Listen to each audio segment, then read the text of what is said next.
Welcome to the Genius Factory. Enjoy the video.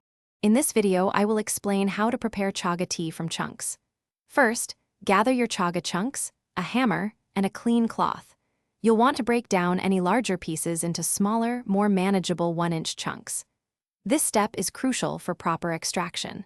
Always ensure your chaga is clean and free from any debris before moving on to the next stage of preparation. Now that your chaga is in smaller pieces, it's time to grind it. You can use a dedicated coffee grinder or a traditional mortar and pestle. Aim for a coarse powder, similar to ground coffee. Remember, the finer you grind the chaga, the more surface area is exposed, which will result in a stronger, more potent tea. To brew your tea, use approximately 1 tablespoon of ground chaga for every 8 ounces of water. Combine them in a non-reactive pot. Bring the mixture to a gentle simmer, maintaining a temperature between 140 and 180 degrees Fahrenheit.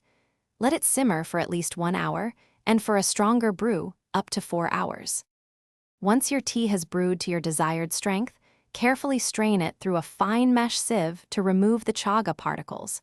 Your delicious chaga tea is now ready to enjoy. You can store any extra tea in the refrigerator for up to 2 weeks. Don't discard the chunks. You can rebrew them 3 or 4 more times. Thanks for watching. If you found this helpful, don't forget to like and subscribe.